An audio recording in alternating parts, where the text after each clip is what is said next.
Hello friends. ఈ book రాసిన వారు వివేకానంద గారు. ఇది శ్రీమద్ భగవద్గీతలో పురుషోత్తమ ప్రాప్తి యోగం. ఇంతవరకు మనం గుణత్రయ విభాగ యోగం చదువుకున్నాము. ఈరోజు పురుషోత్తమ ప్రాప్తి యోగం స్టార్టింగ్ అండి. ఇది నాణ్యం గుణేభ్యః కర్తారం యదా దృష్టానుపశ్యతి గుణేభ్యశ్చ పరం వేత్తి మద్భావం సోధిగచ్చతి. భావం: ద్రష్ట అయిన వాడు గుణములే గుణములయందు వర్తించుచున్నవనియు త్రిగుణములు తప్ప వేరుగా కర్తలు లేరనియు తెలుసుకొని త్రిగుణములకు అతీతముగా ఉన్న సచ్చిదానంద ఘన పరమాత్మ స్వరూపుడనైన నా తత్వమును తెలుసుకొనును. అప్పుడతడు నా స్వరూపమునే పొందును.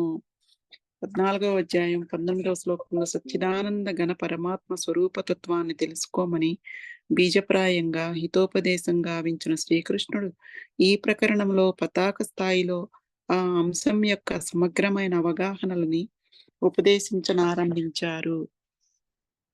ఊర్ధ్వమూల మద శాఖం అశ్వత్థం ప్రాహురవ్యయం ఛందాంసి యస్య పర్ణాని యస్తం వేద స వేదవేత్. భావము: శ్రీ భగవానుడు పలికెను, ఆదిపురుషుడైన పరమేశ్వరుడే మూలముగా, బ్రహ్మయే ముఖ్య శాఖగా అంటే కాండముగా, వేదములే పర్ణములు అనగా ఆకులుగా గల ఈ సంసార రూప అశ్వత్థ వృక్షము నాశరహితమైనది అంటే శాశ్వతమైనది. ఈ సంసార వృక్ష తత్వమును మూల సహితముగా తెలిసినవాడు నిజముగా వేదార్థములను ఎరిగినవాడు.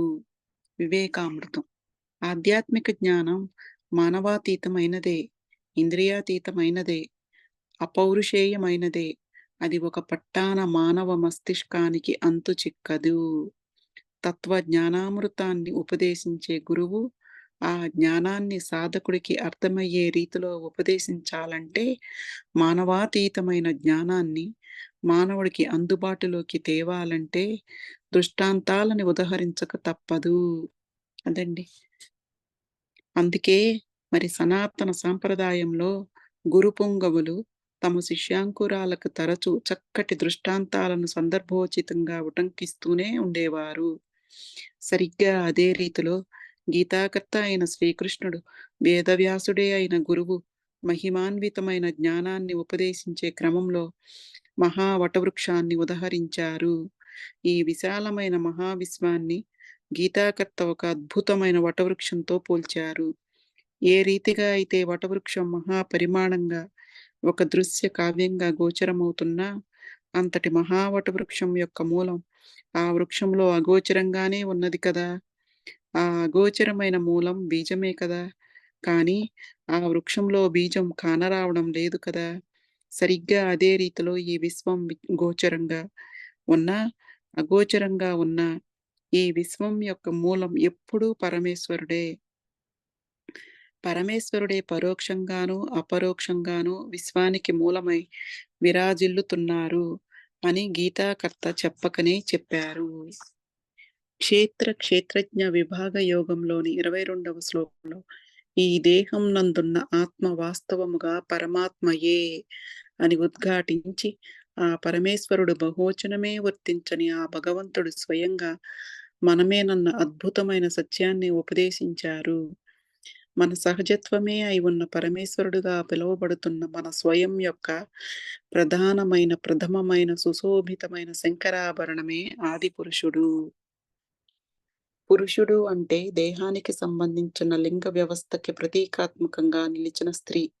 పురుషుడు కాదన్న మనోజ్ఞత సాధకుడిలో వికసించగలగాలి. నిజానికి పురుషుడు అంటే సజీవంగా ఉన్నవాడు, సత్ అనే దివ్య శంకరాభరణాన్ని కలిగి ఉన్నవాడు. ఏది ఉండటం వల్ల అస్తిత్వంలో కొనసాగుతున్నవన్నీ అలా కొనసాగడానికి కారణమై ఉన్నదో, ఏది లేకపోతే ఏ ఒక్కటి ఉండజాలదో అదే సత్ అంటే. అదే జీవించడం అంటే. అంతే కదండి. ఇప్పుడు మన లోపల అదే ఆత్మ ఉంటేనే అన్నీ జరుగుతున్నాయి. అదే ఆత్మ లేకపోతే మనం అసలు ఈ శరీరము పడిపోయినట్టే. ఈ శరీరము ఒక గుర్తింపు ఉండదు, ఏది ఉండదు. అందుకని అంటున్నారు. ఏమంటున్నారంటే, సత్ అనే దివ్య శంకరాభరణాన్ని కలిగి ఉన్నవాడు ఏది ఉండటం వల్ల అస్తిత్వంలో కొనసాగుతున్నవన్నీ అలా కొనసాగడానికి కారణమై ఉన్నదో అదండి. ఏది లేకపోతే ఏ ఒక్కటి ఉండజాలదో అదే సత్ అంటే, అదే జీవించడం అంటే. ఇంకా వివరంగా చెప్పాలంటే పూర్తిగా తను తన దివ్య స్పృహలో ఉండగలగాలి. అంటే తన మీద తనకొక దృక్పథం. ఆ దృక్పథంలోంచి పుట్టుకొచ్చిన దృక్కోణం ఉండగలగాలి. సరిగ్గా అతడే పురుషుడు. తన అస్తిత్వాన్ని తాను గ్రహించడమే జీవించడం అంటే. జీవించగలిగిన వాడే పురుషుడు. ఆది పురుషుడంటే ఏంటి అనేది ఇక్కడ చెప్తున్నారండి. ఆ మహిమాన్వితమైన పురుషుడు స్వయంభూగానే ఆవిష్కరింపబడాలి. అంతే తప్ప మరి ఏ ఇతర పరిణామ క్రమంలోంచి పుట్టుకురాకూడదు. అంతేగాదు ప్రతి పరిణామ క్రమానికి జన్మనివ్వగలగాలి. అలా స్వయంభూగా ఆవిష్కృతమై అన్నింటికీ జన్మనిచ్చిన మహిమాన్వితమైన హిరణ్య గర్భాలయాన్నే, ఆ స్థితినే, ఆ సృష్టి మూలాన్నే ఆదిపురుషుడుగా గీతాకర్త అభివర్ణించడం జరిగింది. ఆదిపురుషుడే మూలముగా. ఆదిపురుషుడే మూలముగా అన్న శబ్ద సౌందర్యం వెనుక దాగి ఉన్న గీతాకర్త యొక్క మనోజ్ఞతని ఆవిష్కరిస్తే, యావత్ విశ్వానికి మూలం ఆదిపురుషుడేనని, లేదా యావత్ విశ్వంలో అత్యంత సారవంతమైనది, సారభూతమైనది ఆదిపురుషుడేనని, లేదా యావత్ విశ్వం యొక్క కేంద్ర ఇతివృత్తాంతం ఈ ఆదిపురుషుడేనని తేటతెల్లమైపోతున్నది. బ్రహ్మయే ముఖ్య శాఖగా ఈ విశాలమైన విశ్వాన్ని మహావటవృక్షంగా అభివర్ణించిన గీతాకర్త బ్రహ్మని ముఖ్య శాఖగా అభివర్ణించారు. మరింతకీ బ్రహ్మంటే సాకారంలో ఉన్న ఒక దైవమా? కానే కాదు. బ్రహ్మంటే ఆ అగణిత మేధో సంపన్నుడైన పరమాత్మ యొక్క సహజ శంకరాభరణం, స్థూల ధర్మం. 14వ అధ్యాయం 3వ శ్లోకంలో నా మహద్బ్రహ్మ స్వరూపమే సకల భూతములకు జన్మస్థానము అని ఉపదేశించారు గదా! కాబట్టి బ్రహ్మంటే సృజనాత్మకతగా పిలువబడుతున్న భగవంతుడి యొక్క స్థూల ధర్మం అని తేటతెల్లం అయిపోతున్నది. పరమాత్మ యొక్క ఆ సృజనాత్మక శక్తి నుండే విశ్వంలోని ప్రతి అంశము ఆవిష్కృతమైనదని ఈ శ్లోకంలో పునరుద్ఘాటించారు. సృజనాత్మకత అంటే శుద్ధ శక్తి స్వరూపాన్ని ఆజ్ఞాపించి, తన ఆజ్ఞానుసారం వ్యవహరింపజేయగలిగే అతుల్యమైన సామర్థ్యం. అందుకే మరి బ్రహ్మని ముఖ్య శాఖగా అభివర్ణించడం జరిగింది. వేదములే పర్ణములుగా గల. The term Veda is consumed knowledge, perceived knowledge, explored knowledge, realised knowledge. వేదం అంటే అర్థమైన జ్ఞానం, ఆవిష్కరింపబడిన జ్ఞానం. ఈ విశాలమైన విశ్వాన్ని మహావటవృక్షంగా అభివర్ణించిన గీతాకర్త వేదాన్ని అంటే జ్ఞానాన్ని పర్ణములుగా పోల్చారు. ఎందుకంటే జ్ఞానం సాగరమమం సారీ అండి. ఎందుకంటే జ్ఞానం అనేది సాగర సమం. ఏ రీతిగా అయితే ఒక వటవృక్షంలోని పర్ణముల సంఖ్య అసంఖ్యాకమైనదో, అంటే పెద్ద వటవృక్షం ఉందనుకోండి, దాని పర్ణములంటే ఆకుల సంఖ్య అసంఖ్యాకమైనదో అంటే అసలు సంఖ్యతో లెక్కపెట్టలేం కదా! ఎంత అసంఖ్యాకమైనదో అదే రీతిలో జ్ఞానం అపారమైనది, అమేయమైనది. జ్ఞానం అంటే పరమాత్మ తన గురించి తాను ఇప్పటికే ఆవిష్కరించుకున్న సత్యం. ఈ సంసార రూప అశ్వత్థ వృక్షము నాశరహితమైనది. ఈ సంసార రూప అశ్వత్థ వృక్షం నాశరహితమైనదే. ఎందుకంటే పరమాత్మ ఇప్పటికే పరమాత్మ తన గురించి తాను ఆవిష్కరించుకున్న జ్ఞానం, ఆ పరమాత్మ యొక్క స్థూల ధర్మమే అయిన బ్రహ్మగా పిలువబడుతున్న సృజనాత్మకత వినాశనము లేనటువంటివే. అంటే నాశనము లేనటువంటివే అండి. శాశ్వతమైనవే అని ఉపదేశించాలి. ఈ సంసార వృక్ష తత్వమును మూల సహితముగా తెలిసినవాడు, నిజముగా వేదార్థములను ఎరిగినవాడు, ఆ పరమేశ్వరుడి గురించి, ఆ పరమేశ్వరుడి సహజ లక్షణమే అయిన బ్రహ్మ గురించి, ఆ పరమేశ్వరుడిలో అంతర్లీనంగా పొసిగి ఉన్న దివ్య శంకరాభరణాల గురించి సమగ్రమైన అవగాహనలు కలిగి ఉన్నవాడే అసలైన జ్ఞాని. అంటే అతడే జ్ఞానం యొక్క అంతరార్థాలని గ్రహించిన వాడు వేదవిత్తని ఉపదేశించారు. అధశ్చోర్ధం ప్రసృతాస్తస్య శాఖ గుణప్రవృద్ధ విషయప్రబాలాః అధశ్చ మూలాన్యనుసంతతాని కర్మానుబంధీని మనుష్యలోకే. భావమండి. ఈ సంసార వృక్షమును త్రిగుణములనడి జలములు తడుపుచుండును. ఆ జలములచే వృద్ధి పొందు శాఖలే దేవ మనుష్య తిర్య యోనులలో జన్మించు ప్రాణులు. చిగుళ్ళే విషయభోగములు. ఈ శాఖలు, చిగుళ్ళు సర్వత్రా వ్యాపించి ఉన్నవి.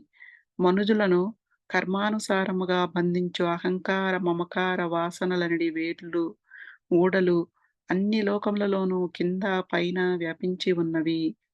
వివేకామృతం. ఈ శ్లోకంలో త్రిగుణములను సంసారమనే వృక్షానికి పోషకాహారాన్ని అందిస్తున్న జలములతో పోల్చటం జరిగింది. ఈ జలములచే వృద్ధి పొందు శాఖలుగా ప్రాణులను అభివర్ణించడం జరిగింది. అలాగే విషయభోగములను చిగుళ్ళగా అభివర్ణించటం జరిగింది. మనుజులను కర్మానుసారముగా బంధించు అహంకార, మమకార వాసనలనడి వేళ్ళు, ఊడలు అన్ని లోకములలోనూ కింద పైన వ్యాపించి ఉన్నవి.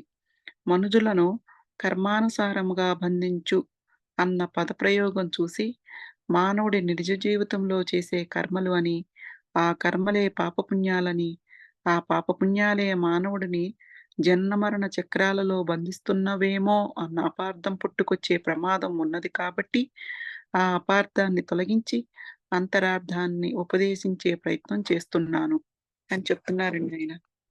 గీతాకర్త మరి ముఖ్యంగా ఇక్కడ అహంకార, మమకారాలకి పెద్ద పీట వేశారని సాధకులు గుర్తెరగగలగాలి.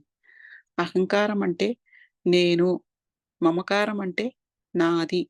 సరిగ్గా మానవుడికి తన మీద తనకి ఎలాంటి దృక్పథం ఉందో, ఆ దృక్పథంలోంచి ఎలాంటి దృక్కోణాలు ఏర్పడతాయో, తదనుగుణ్యమైన సంకల్పాలే, సృజనాత్మక వ్యవహారాలే ఆచరిస్తూ ఉంటాడు. స్ర సరిగ్గా ఆ సృజనాత్మక వ్యవహారాలే, ఆ అహంకార, మమకారాలే అతని దశని, దిశని నిర్దేశిస్తున్నాయి. అంతేకాదు, ఇది అన్ని లోకములకు సమానంగానే వర్తిస్తుందని కూడా తెలియజేశారు. మొదటి 2 శ్లోకాలలో గీతాకర్త సంసారం అనే వటవృక్షాన్ని దృష్టాంతంగా అభివర్ణించారు. ఈ దృష్టాంతం యొక్క ముఖ చిత్రాన్ని మనం ఈ క్రింది విధంగా అర్థం చేసుకోవచ్చు. పరమేశ్వరుడు ఆదిపురుషుడు, బ్రహ్మ జ్ఞానం కాదండి. పరమేశ్వరుడు ఆదిపురుషుడు, బ్రహ్మ, జ్ఞానం, త్రిగుణములు, ప్రాణులు, విషయభోగములు, కర్మలు, అహంకార, మమకారం.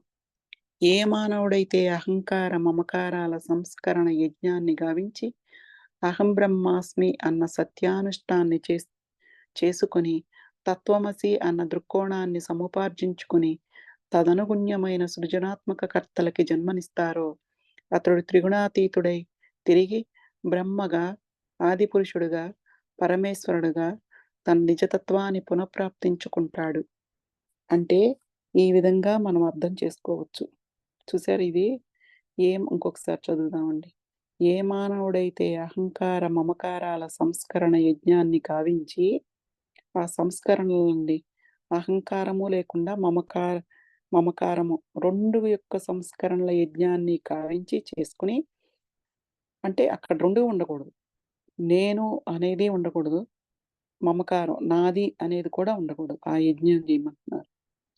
అహం బ్రహ్మాస్మి అన్న సత్యాన్ని అనుష్ఠానాన్ని చేసుకొని, తత్వమసి అన్న దృక్కోణాన్ని సముపార్జించుకుని, తదనుగుణ్యమైన సృజనాత్మక కర్తలకి జన్మనిస్తారో, అతడు త్రిగుణాతీతుడై తిరిగి బ్రహ్మగా, ఆదిపురుషుడుగా, పరమేశ్వరుడుగా తన నిజతత్వాన్ని పునఃప్రాప్తించుకుంటాడు. అంటే ఈ విధంగా మనం అర్థం చేసుకోవచ్చు. ఇందాకేం చెప్పారండి? ఫస్ట్ పరమేశ్వరుడు, ఆదిపురుషుడు, బ్రహ్మ, జ్ఞానం, త్రిగుణములు, ప్రాణులు, విషయభోగములు, కర్మలు, అహంకార, మమకారం. కానీ ఇక్కడేం చెప్తున్నారంటే ఈయన అహంకార, మమకారం, కర్మలు, విషయభోగములు, ప్రాణులు, త్రిగుణములు, జ్ఞానం, బ్రహ్మ, ఆదిపురుషుడు, పరమేశ్వరుడు. అదండి. అంటే ఈ వరుస క్రమంలో గనక మనం అన్ని ఏది అహంకార, మమకారాల సంస్కరణ యజ్ఞాన్ని గావించుకుని నెక్స్ట్ అహం బ్రహ్మాస్మి అన్న సత్యానుష్ఠాన్ని చేసుకొని, నెక్స్ట్ తత్వమసి అన్న దృక్కోణాన్ని, ఆ ఆలోచనను కూడా ఆర్జించుకుని, దానికి తదనుగుణ్యంగా సృజనాత్మక కర్మలకి జన్మనిస్తారు. అప్పుడు ఏది నేను అహం బ్రహ్మాస్మి, తత్వమసి అని దానిని ఆ రకంగా సృజనాత్మక కర్మలకి చేసే కర్మలకు అప్పుడు జన్మనిస్తే, అతడు త్రిగుణాతీతుడై తిరిగి బ్రహ్మగా, ఆదిపురుషుడుగా, పరమేశ్వరుడుగా తన నిజతత్వాన్ని పునఃప్రాప్తించుకుంటాడు. అదండి. న రూపం న రూపమస్యేహ తదోపలభ్యతే నాంతో న చాదిర్న చ సంప్రతిష్ఠా అశ్వత్థమేనం సువిరూఢమూలం అసంగశస్త్రేణ దృఢేన చిత్వా. అంటే భావం. ఈ సంసార వృక్షమును బాగుగా పరిశీలించి చూచినచో ఇందు వర్ణింపబడిన రీతిగా లభ్యము కాదు. ఏలనన ఇది ఆదియు అంతము సరియైన స్థితియు లేనిది. కనుక అహంకార, మమకార వాసనారూపములైన దృఢమైన వేర్లు, ఊడలు గల ఈ సంసార రూప అశ్వత్థ వృక్షమును నిశితమైన వైరాగ్యమనడి శస్త్రంతో ఖండించి ఇది ఆయన చెప్తున్నారండి. నెక్స్ట్ తతః పదం తత్పరిమార్గితవ్యం యస్మిన్ గతాన నివర్తింతి భూయః తమేవ చాద్యం పురుషం ప్రపద్యే యతః ప్రవృత్తిః ప్రసృతా పురాణీ. భావం. అనంతరం ఆ పరమపద రూపుడైన పరమేశ్వరుని సర్వతోముఖముగా అన్వేషింపవలెను. ఆ పరమపదమును చేరిన పురుషులు ఈ జగత్తునకు తిరిగి రారు. అట్టి పరమేశ్వరుని నుండియే ఈ పురాతన సంసార వృక్ష పరంపర విస్తరించి ఉన్నది. అట్టి ఆదిపురుషుడికి శరణు పొంది దృఢ నిశ్చయముతో ఆ పరమేశ్వరుని మనన నిధిధ్యాసాదులు చేయవలెను. వివేకామృతం అండి. ఈ ప్రకరణంలో 3వ శ్లోకం విడిగా చదివితే భావం పాక్షికంగానే అందుబాటులో ఉంటుంది. కాబట్టి 3, 4 శ్లోకాలు సంయుక్తంగా అధ్యయనం చేసినప్పుడే గీతాకర్త యొక్క మనోజ్ఞతని సరియైన రీతిలో ఆవిష్కరించడం జరుగుతుంది. కాబట్టి 2 శ్లోకాలని కలిపి వివరణాత్మకంగా వివరించటం జరుగుతుంది. ఈ ప్రకరణంలో మొదటి 2 శ్లోకాలలో ఓంకారేశ్వరుడిని, త్రయంబకేశ్వరుడిని, నరహరి యొక్క దృక్కోణాలోచన సంవిధానాన్ని వటవృక్షంతో పోల్చిన గీతాకర్త ఈ నిర్దిష్టమైన 2 శ్లోకాల్లో పరమేశ్వరుణ్ణి మానవుడికి అర్థమయ్యే రీతిలో ఉపదేశించటం కోసం మాత్రమే తాను వటవృక్షంతో పోల్చానని, కానీ ఆ పరమేశ్వరుడి యొక్క తనం వటవృక్షంతో పోలి లేదని సూచించారు. మొదటి 2 శ్లోకాల్లో పరమేశ్వరుని తత్వానికి, అశ్వత్థ వృక్షానికి ఉన్న సారూప్యాలని తెలియజేసిన గీతాకర్త ఈ 2 శ్లోకాల్లో పరమేశ్వర తత్వానికి, వటవృక్షానికి మధ్య ఉన్న వైరూప్యాన్ని సైతం తెలియజేస్తున్నారు. ఇది ఆదియో అంతము సరియైన స్థితియో లేనిది. వటవృక్షానికి ఆది అంతము వర్తిస్తాయేమో గాని ఈ విశ్వంభరుడికి ఆదియో అంతము వర్తించవని హితోపదేశాన్ని గావించారు. ఇదండి ఇక్కడ. ఆది లేదు, అంతము లేదు. చెప్పలేము అన్నమాట ఇక్కడ మనం. అంతేకాదు ఈ మహితాచరితని కొన్ని నిర్దిష్టమైన స్వభావాలతోనో, స్వరూపాలతోనో వర్ణించి పరిమితం చేయడం కూడా సాధ్యం కాదని తెలియజేశారు. కనుక అహంకార, మమకార వాసనా రూపములైన దృఢమైన వేర్లు, ఊడలు గల ఈ సంసార రూప అశ్వత్థ వృక్షమును నిశితమైన వైరాగ్యమునుడి శస్త్రముతో ఖండించి అది చెప్తున్నారు. ఈ శ్లోకంలో అత్యంత ముఖ్యమైన అంశం ఏంటంటే వైరాగ్యం ఏంటండి. అది చూసారా? అహంకార, మమకార వాసనా రూపములైన ఈ అశ్వత్థ వృక్షానికి సంసారం దానితో పోల్చారండి. ఎందుకంటే మనకు అర్థం అవ్వటానికి చెప్పారు. ఈ వాసనా రూపములైన దృఢమైన వేర్లుంటాయి చూసారా? మనకు చూడండి ఎంత మారదాం అనుకున్నా ఒక్కొక్కసారి తెలుసుకున్నాం మనం. మనం ఎవరమో తెలుసుకున్నాక కూడా ఒక్కొక్కసారి స్లిప్ అయిపోతాం చూసారా? అంటే ఎంతంటే ఆ వాసనలు అంత దృఢమైన వేర్లులాగా ఉన్నాయన్నమాట.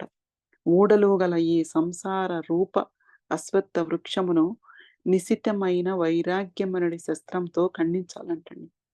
ఈ శ్లోకంలో అత్యంత ముఖ్యమైన అంశం ఏంటంటే వైరాగ్యం ఇక్కడ. గీతాకర్త వైరాగ్యాన్ని అత్యంత శక్తివంతమైన ఖడ్గంగా అభివర్ణించడం జరిగింది. కాబట్టి ఈ సందర్భంగా మనం వైరాగ్య సౌరభాల గురించి సమగ్రమైన అవగాహనలను పొందే ప్రయత్నం చేద్దాం. వైరాగ్య సౌరభాలు. మాతృగర్భాలయంలోంచి పసికందుగా పుట్టిన మానవుడు పౌషకాహారాలను భుజించి శరీరం సాగి పెద్దవాడవుతాడు. ఉదర పోషణకే వృత్తిని చేపట్టి ఆ వృత్తిలో సాటివారితో పోటీ పడిపోతూ, ఆ క్రమంలో గెలుస్తూ, ఓడిపోతూ, ఈలోపు 3 ముళ్ళు 7 అడుగులు వేసి ఇద్దరూ ఒక్కటై 4 కాలాల పాటు జీవిస్తామని వాగ్దానం చేస్తూ దాంపత్య జీవితంలోకి అడుగెడటం జరుగుతుంది. సుపుత్రులు, సంపదలు, పేరు ప్రఖ్యాతులు మొదలగు వాటి కోసం పరితపించటం.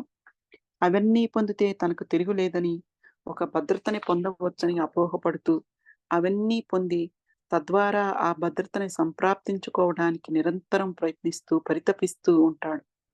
ఇతని మానసిక స్థితిని నిశితంగా గమనిస్తే, హిమగిరి శిఖరాల మీద బహుళంతస్తుల భవనాన్ని పరినిర్మించి, చిట్ట చివరి అంతస్తులో జీవిస్తూ, తాను పూర్తి భద్రంగా జీవిస్తున్నానని అపోహపడుతున్న మూర్ఖుడి మానసిక అవస్థతో పోలి ఉంటుంది. చాలా బావుందండి. ఈ వైరాగ్య సౌరభాలు. ఇలా మానవత్వం మత్తులో మదించి కొట్టుమిట్టాడుతున్న ఆ తరుణంలో తత్వజ్ఞానామృతాన్ని అనుగ్రహించే ఆధ్యాత్మిక కథానాయకుడు వేదవ్యాసుడై ఆ మానవుడికి అందుబాటులోకి వచ్చి, ఆ మానవుడి యొక్క మహితాచరితని గురించి ఉపదేశించి, అతడి శాశ్వతత్వం గురించి, సృజనాత్మకత గురించి, అతుల్యమైన సమర్థత గురించి ఉపదేశించనారంభిస్తాడు. అప్పుడే సాధకుడిలో జ్ఞాన వైరాగ్యానికి అంకురార్పణం జరుగుతుంది. అదండి.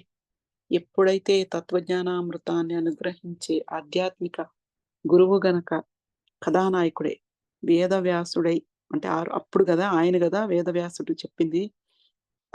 అట్లా ఆ రకంగా గనక తత్వజ్ఞానామృతాన్ని అనుగ్రహించే ఆధ్యాత్మిక గురువు ఆ వేదవ్యాసుడిలాగా గనక ఈ మానవుడికి అందుబాటులోకి వచ్చి, ఈ మానవుడి యొక్క మహితాచరితను గురించి చ్ ఆయన ఉపదేశించి, అప్పుడు ఆయన "ఇదిరా బాబు నీ శాశ్వతత్వం, నీ సృజనాత్మకత ఇది" అని అతుల్యమైన సమర్థత గురించి ఉపదేశించనారంభిస్తాడు. అప్పుడు మొదలవుతుందంటండి సాధకుడిలో. ఓహ్! ఇదా అని మొదలయ్యి ఆలోచన జ్ఞాన వైరాగ్యానికి అంకురార్పణ జరుగుతుంది. ఇక అప్పుడు సాధకుడిలో ఒక పరిమళాత్మకమైన ప్రజ్ఞా సుగంధాలు పుట్టుకురానారంభిస్తాయి.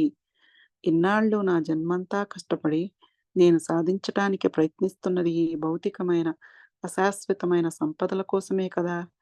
క్షణకాలంలో ఇవన్నీ లుప్తమైపోయే అంశాలే కదా! ఇప్పటిదాకా ఎంతోమంది రాజులు భూతలంలోకి ప్రవేశించారు. తమ ప్రాణాలొడ్డి భీకర యుద్ధాలను చేసి సుస్థిరమైన తమ మహా సామ్రాజ్యాలను ఏర్పరచుకున్నారు. కానీ ఈలోపే కాలగర్భంలో మట్టిలో కలిసిపోయారు.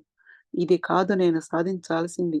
ఇది నాణానికి ఒకవైపు మాత్రమే. నాణానికి మరోవైపున అసలైన శాశ్వతమైన ఆధ్యాత్మిక జీవితం పరిపుష్టమై అలరారుతున్నది.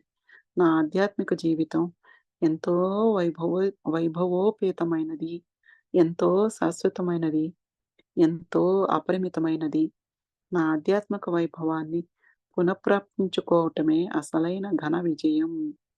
ఇన్నాళ్ళు ఆస్తి కోసమే ప్రాకులాడుతూ జీవించిన నేను, ఈ క్షణం నుండి అస్థి అన్న అంశం కోసం జీవించనారంభిస్తాను. శేష జీవితంలోని నా శక్తిని, నా ధారణని, నా సంపదని, నా ఆధ్యాత్మిక మహాసామ్రాజ్యాన్ని వినియంలోకి తెచ్చుకోవడానికి వినియోగించుకోనారంభిస్తాను. నా భౌతికమైన జీవితాన్ని పూర్తి స్థాయిలో త్యజించకపోయినా, భౌతికమైన జీవితానికి నామమాత్రపు ప్రాధాన్యతనిస్తూ, నా అసలైన ప్రాధాన్యతని ఆధ్యాత్మికతకే కేటాయిస్తాను అన్న ఒక సులోచనాత్మకమైన, సుగంధభరితమైన ఆలోచనా సంవిధానం పుట్టుకురానారంభిస్తుంది. సరిగ్గా ఈ సులోచనాత్మకమైన, సుగంధభరితమైన పరివర్తనే వైరాగ్యం అంటే. అదండి.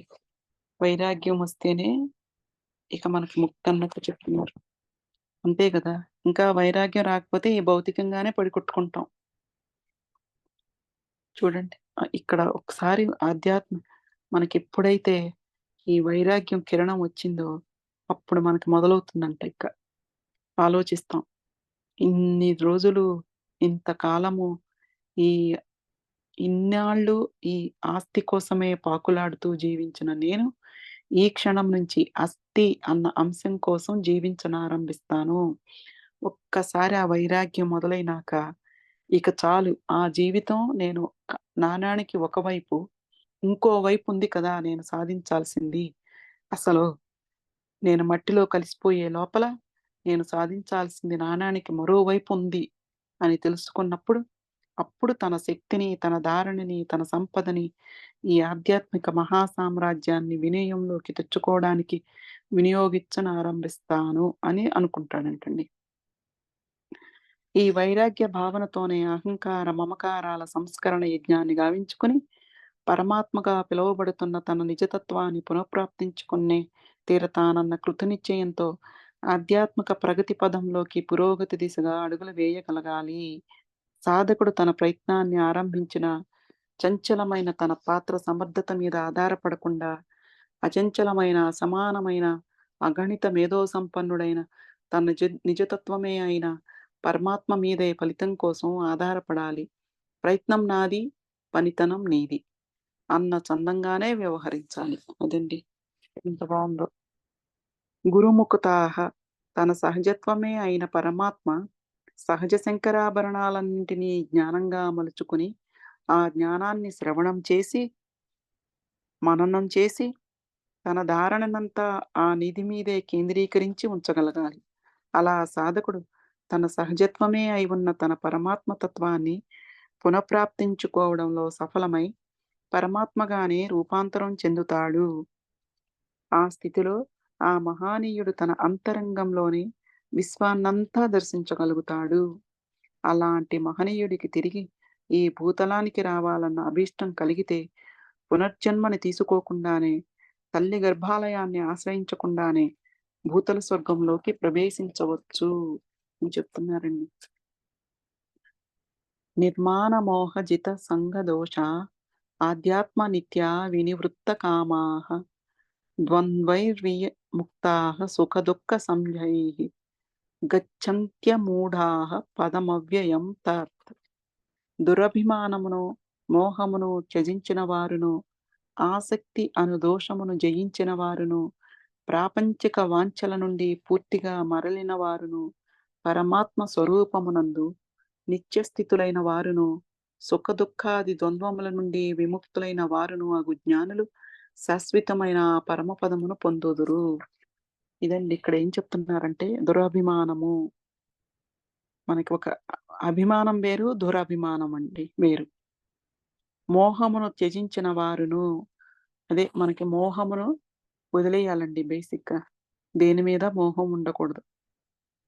ఆసక్తి ఇప్పుడు ఒక పని మనం చెయ్యొచ్చు గానీ, ఇంతకుముందు కూడా చెప్పుకున్నామండి. మనం కర్మ అయితే చెయ్యాలి. కానీ దాని మీద వ్యామోహం ఉండకూడదు. మోహం ఉండకూడదు. ఆసక్తి ఉండకూడదు. చెయ్యాలి. ఇష్టం అనాసక్తిగా చేయమంటారాయన. కర్మ నువ్వు చేసినప్పుడే కర్మ నుంచి మాత్రం తప్పించుకోలేం.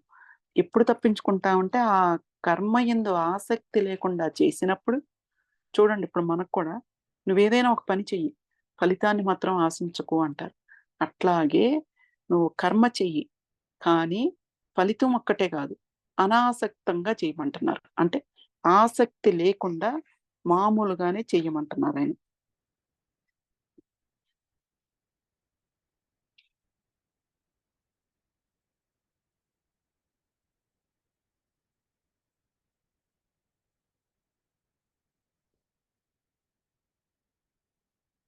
పరమాత్మ ప్రాపంచిక వాంఛల నుండి పూర్తిగా మరలిన వారును అదేనండి. ఈ ప్రాపంచిక వాంఛలు కోరికలుంటాయి కదా! ఆహ్, చాలా వాంఛలుంటాయి చెప్పుకుంటూ పోతే. ఆ వాంఛల నుండి పూర్తిగా మరలిన వారును అంటే అసలింక ఈ ప్రాపంచికంగా ఏ వాంఛ ఉండకూడదంటున్నారు. ఏ కోరిక. అప్పుడు పరమాత్మ స్వరూపమునందు నిత్య స్థితులైన వారును అంటే మనం కర్మ చేస్తూనే ఉంటాం. కానీ చేసేది నేను కాదు. చేసేది నేను కాదు. చేయించేది ఆయనే, చేసేది ఆయనే పరమాత్మే అని ఎల్లప్పుడూ ఏ పని చేస్తున్నా, ఏ ఆలోచన చేస్తున్నా పరమాత్మ యందు నిత్యం ఆయన మందు నిత్య స్థితులైన వారును, అలా అయిన వారును, సుఖం, దుఃఖం ద్వంద్వముల నుండి విముక్తులైన వారును. అక్కడ సుఖము మనం ఇప్పుడు అనుకుంటాం ఏదైనా దెబ్బ తగిలితే అబ్బా! దుఃఖం బాధొచ్చింది అని. అసలు ఒకటి కాదు. అట్లా సుఖం, దుఃఖం ఆ ద్వంద్వమే ఉండకూడదంటున్నారండి. ద్వంద్వముల నుండి విముక్తి అంటే అసలక్కడ సుఖం, దుఃఖం 2 ఒకటే. అసల ఆ రెండిటికి డిఫరెన్స్ లేదు. అలా విముక్తులైన వారును వాళ్ళు జ్ఞానులు. వాళ్ళు శాశ్వతమైన ఆ పరమపదమును పొందుతారంటండి. ఇంకా ఎల్లిక. అది. వివేకామృతం. జ్ఞానులు శాశ్వతమైన ఆ పరమపదమును పొందుదురు. గమ్యమానమైనది జ్ఞానమొక్కటే అని వివేకామృతంలో కొనసాగుతున్న నా శిష్యాంకురాలికి నేను తరచూ ఉపదేశిస్తూ ఉంటాను. కాబట్టి మనం ఎంచుకున్నది సరియైన సాధనా మార్గమేనని ఈ శ్లోకంలోని గీతాకర్త ప్రవచనం ద్వారా మనకి మరో శాస్త్ర ప్రమాణం లభించినది. దురభిమానమును, మోహమును త్యజించిన వారును సహజంగానే ఇక్కడ మళ్ళీ చెప్తున్నారండి ఈయన. ఇప్పుడు భగవద్గీత 2 మీనింగులున్నాయండి. ఒకటి బాహ్య మీనింగ్ ఉంది. ఒకటి అంతరార్థం మీనింగ్ ఉంది. ఇప్పుడు ఈయన చెప్పేది అంతరార్థం అన్నమాట. సహజంగానే స్వస్వరూప జ్ఞానాన్ని సంప్రాప్తించుకున్న ఒక జ్ఞానిలో కొన్ని సంస్కరణలు జరిగి తీరతాయి. జ్ఞానమే అతని అహంకార, మమకారాలను సంస్కరించి తీరుతుంది. సహజంగానే అతడు దురభిమానమును త్యజించి తీరతాడు. అంటే నేను కానటువంటి నేనుని నేను కాదని గుర్తెరగగలుగుతాడు. అదండి. ఇక్కడ నేను అంటే నేను కానటువంటి నేను అంటే నేను ఇ ఇ కాను. అంటే ఏది? నేను ఈ శరీరాన్ని కాదు అని గుర్తెరగగలగటం. ఎవరు గుర్తిస్తారు? లోపల ఆత్మ గుర్తిస్తుంది. ఇది నేనా శరీరం కాదు అని. నేను కాదని గుర్తెరగనారంభిస్తాడు. ఈ సందర్భంలో మోహం అంటే అర్థమేంటో తెలుసుకునే ప్రయత్నాన్ని కూడా చేద్దాం అంటున్నారు. మోహం అంటే ఏంటంటే, నేను కానటువంటి నేనుని నేననుకోవడం వల్ల చూడండి. అసలు నేను కానటువంటి నేనుని అంటే ఇప్పుడు ఈ శరీరము నేను మనం ఏం చెప్పుకుంటాం? నేను చేశానంటే ఈ శరీరం అని మనం భ్రమ పడుతున్నాం. నిజం కానటువంటి దానిని నిజమని, నిజమైన దానిని నిజం కాదని అపోహ పడటం జరుగుతుంది. అదే గదండీ! ఇప్పుడు ఆది గురువు శంకరాచార్యుల వారు గారు కూడా చెప్పారు. ఈ బ్రహ్మ సత్యం జగత్తు మిథ్య. ఇప్పుడు మనం చూసేదంతా మిథ్యే. కానీ ప్రతి క్షణం ఇదే నిజం అనుకుని మనం అపోహ పడతానే ఉంటాం. చాలా సార్లు అపోహ పడతాం. అది ఆయన చెప్పేది. నిజం కానటువంటి దానిని నిజమని నమ్ముతాం. మనకు కనిపిచ్చేదేమో నిజమని నమ్ముతున్నాం. కానీ నిజమైన దానిని నిజం కాదని అపోహపడటం జరుగుతుంది. అలా అపోహపడటం వల్ల అంతరంగంలో కలిగే గందరగోళాన్ని మోహము అని అంటారు అని ఈయన చెప్తున్నారండి. ఆ మోహము క్షయమైపోవటాన్ని మోక్షమని అంటారు. అది. మనం ఎప్పుడైతే ఈ కనిపించేదంతా మిథ్య, బ్రహ్మ సత్యం, జగత్తు మిథ్య అని తెలుసుకున్నాక ఆ గందరగోళంలో అంతరంగంలో అప్పుడది జరుగుతుంది. ఆహ్, అంతరంగంలో కలిగే గందరగోళాన్నే మోహమని అంటారు. ఆ మోహము క్షయమైపోవటాన్నే మోక్షమని కూడా అంటారు. స్వస్వరూప జ్ఞానానుష్ఠాన్ని గావించిన ఒక సాధకుడు సహజంగానే ఏ నేనైతే నేను అయి ఉన్నానో, ఆ నేనుని నేనని ఏ అదండి. అప్పుడు ఒక్కసారి జ్ఞానం కలిగినాక మనకు తెలుస్తుంది కదండీ! ఇప్పుడు మనం తెలుసు కదా! ఏ నేనైతే నేనై ఉన్నానో అంటే ఇక్కడ ఏ నేను ఎవరు? సో, ఆత్మండి. ఆ నేనుని నేనని, అసలు నేనంటే ఎవరు? ఇక్కడ ఆత్మ. ఏ నేనైతే నేను కాదో అంటే ఈ శరీరాకృతి నేను కాదు. ఆ నేనుని నేను కాదని గుర్తెరగగలుగుతాడు. అప్పుడు సహజంగానే నిజం కానటువంటి దానిని నిజం కాదని, నిజమైన దానిని నిజమని అర్థం చేసుకోగలిగే పరిణితిని పొందగలుగుతాడు. అదే మోక్షాన్ని సిద్ధించుకోవడం అంటే, అలాంటి ఉత్తమోత్తమమైన మానసిక స్థితిని ఆవిష్కరించుకున్నవారు సహజంగానే ఆధ్యాత్మిక పరమగతిని సంప్రాప్తించుకుంటారని శ్రీకృష్ణుడు పునరుద్ఘాటించారు. ఆసక్తి అను దోషమును జయించిన వారును. నిజ జీవితంలో జరుగుతున్న సంఘటనలు, ఆ సంఘటనలోంచి పుట్టుకొచ్చే జయాపజయాలు, ఆ జయాపజయాల్లో నుంచి పుట్టుకొచ్చే కీర్తి, అపకీర్తులు, లాభనష్టాలు మొదలగు వాటి పట్ల మితిమీరిన స్థాయిలో ఆసక్తి లేకుండా ఉండగలిగే ఒక నిశ్చలమైన మానసిక స్థితి గురించి ఈ సందర్భంలో గీతాకర్త ప్రస్తావిస్తూ, అలాంటి మహనీయుడు సైతం ఆధ్యాత్మికతలో పతాక స్థాయికి ఉద్ధరించుకోగలుగుతాడని ఉపదేశించారు. అదండి ఆసక్తి లేకుండా ఉండటం అంటే అది అలా ఉండాలంట. ప్రాపంచిక వాంఛల నుండి పూర్తిగా మరలిన వారును, పరమాత్మ స్వరూపమునందు నిత్య స్థితులైన వారును. ఇందాక చెప్పిందే ఇక్కడ చెప్తున్నారండి. ప్రాపంచిక వాంఛల నుండి పూర్తిగా మరలడం అంటే అసలు భౌతికపరమైన వాంఛలు ఏమాత్రం లేకపోవడం కానే కాదు సుమా అని చెప్తున్నారు. ఎందుకంటే ఈ ప్రకరణంలోని 2వ శ్లోకంలోనే విషయభోగములని చిగుళ్ళగా వర్ణించారు కదా! ప్రాపంచిక వాంఛల నుండి పూర్తిగా తొలగిపోవడం అంటే ఈ జన్మ యొక్క సార్థకతని తాను భౌతికంగా కూడబెట్టిన లాభనష్టాలతో అంచనా వేయకుండా ఉండగలగడం. తన భౌతికమైన వాంఛలని సైతం పరమాత్మ స్థితిలో స్థితమై అనుభూతి చెంది అది అప్పుడే జరిగిపోయిందని గుర్తెరగగలగడం.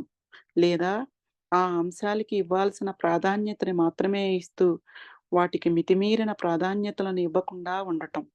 తన స్వస్వరూపం పరమాత్మయే కాబట్టి తన పరమాత్మ సహజ శంకరాభరణాల్ని పునఃప్రతిష్ఠించుకునే దిశగా తన ధారణను కొనసాగించటం.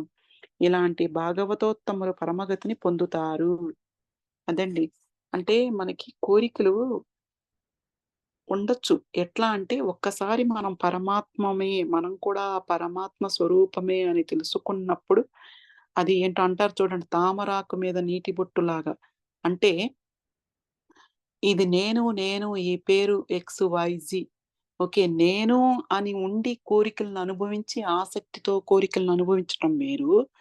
నేను ఈ పరమాత్మనే గదా అని ఆ పరమాత్మ స్థితిలో స్థితమై అది వాంఛలని సైతం ఇక్కడ చెప్తున్నారు చూడండి. తన భౌతికమైన వాంఛలని సైతం పరమాత్మ స్థితిలో స్థితమై అనుభూతి చెంది అది అప్పుడే జరిగిపోయింది గదా అని గుర్తెరగగలగడం. లేదా ఆ అంశాలకి ఇవ్వాల్సిన ప్రాధాన్యతని మాత్రమే ఇస్తూ వాటికి మితిమీరిన ప్రాధాన్యతలను ఇవ్వకుండా ఉండటమే అలా చెయ్యాలంటండి.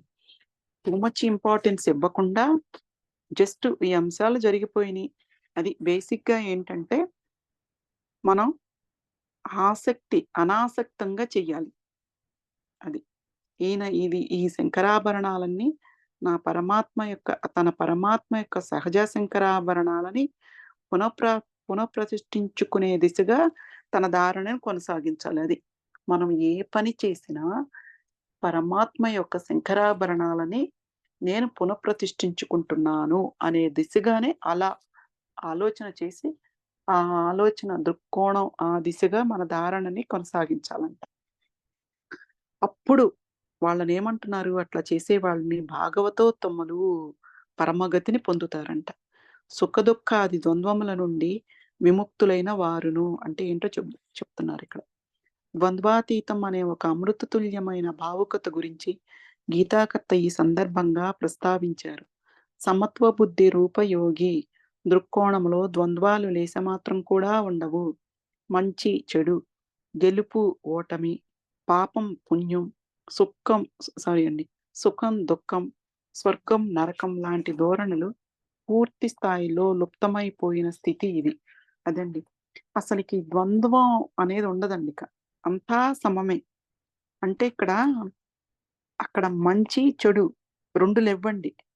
అది మన దృక్కోణ దృక్పథం అది.